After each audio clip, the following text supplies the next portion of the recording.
সুপ্রিয় শিক্ষার্থী, পার্ট 22 তোমাদের স্বাগতম। আশা করি তোমরা ভালো আছো। আমি ভালো আছি। তোমাদের সমাকলনের 22 পার্টে হলো 3x ডিভাইডেড হলো x প্লাস 1, 4x ডিভাইডেড হলো x প্লাস 1, 2x ডিভাইডেড হলো x প্লাস 1। আমি একটি অঙ্কের সমাধান করিয়ে দিব। আশা করি তোমাদের এই নিয়মে একটি অঙ্ক করলেই সমাধান হয়ে যাবে। তাহলে আমরা কিভাবে করাবো দেখেন।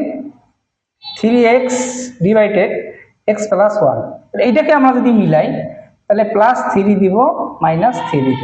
দেখেন তো হয় কিনা। এই 3 আর 3 কেটে দাও, আগেরটা হয় কিনা, হয়। তাহলে এই নিয়মে আমরা এটা করব, বুঝতে পারছেন তো।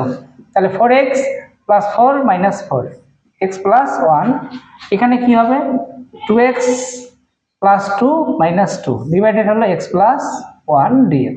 তাহলে আমি একটি অঙ্ক সমাধান করাই দেবো, বাকি দুইটা তোমরা নিজ দায়িত্বে করে নেবে, আর না পারলে অবশ্যই আমাকে জানাবে। তাহলে আমরা কি করব, 3x প্লাস 3 একটা পদ করে নেব, মাইনাস 3 একটা পদ করে নেব। তাহলে x প্লাস 1 dx।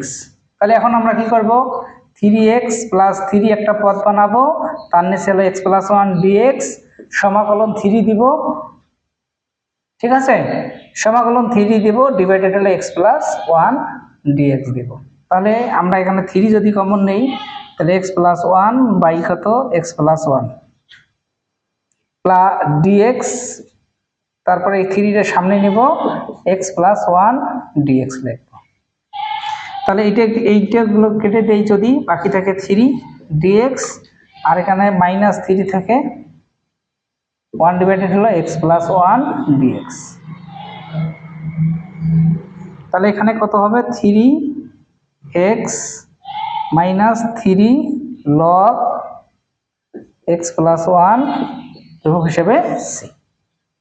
তাহলে আমি আরেকবার বোঝাই দিচ্ছি, 3x প্লাস 3 মাইনাস 3, 3 যদি কেটে দেয় আগেরটা হয় 3x প্লাস 3 মাইনাস 3, পদ দুইটা বানাইলাম, দুইটা পদ দুইবার করে নিলাম, ঠিক আছে। তোমরা যদি মনে করো যে না আমরা সেকেন্ড বন্ধনী দিব, দিতে পারো, না দিলেও কোনো সমস্যা নেই।